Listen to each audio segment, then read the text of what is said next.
حضرت ابو ہریرہ رضی اللہ عنہ روایت کرتے ہیں کہ اللہ کے نبی صلی اللہ علیہ وسلم نے ارشاد فرمایا، لا تجعلوا بیوتکم مقابر ان الشیطان ينفر من البیت الذی یقرأ فیہ سورۃ البقرہ۔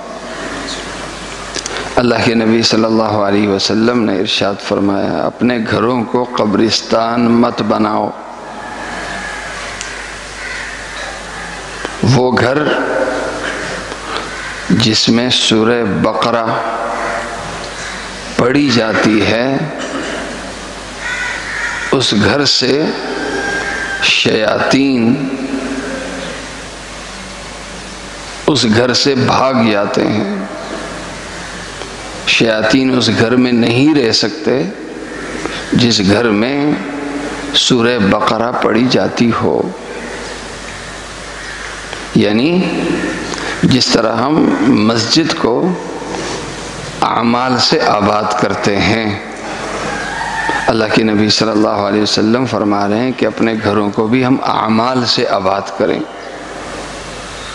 اور جیسے مسجد اعمال سے آباد ہے تو یہاں شیاطین اور شیاطین کے اثرات مسجد میں نہیں، مسجد برکتوں کی جگہ ہے، فرشتوں کا ماحول ہوتا ہے، یہاں فرشتوں کا نزول ہوتا ہے، شیاطین کا ڈھیرا نہیں ہوتا۔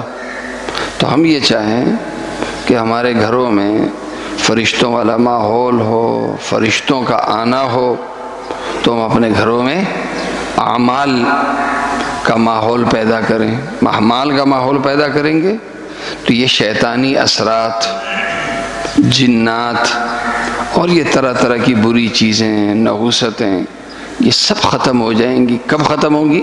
جب اعمال کی روشنی مستقل طور پر ہم گھر میں اعمال کی روشنی کریں گے۔ اور اللہ کے نبی صلی اللہ علیہ وسلم نے خاص طور پر سورہ بقرہ کے حوالے سے فرمایا، ہمارے حضرات کہتے ہیں کہ کم سے کم ہفتے میں ایک دفعہ سورہ بقرہ پڑھی جائے، کم سے کم ایک دفعہ۔ اس سے ہوگا شیاطین، جنات اور جو شرور ہیں ان سے گھر پاک ہو جائے گا۔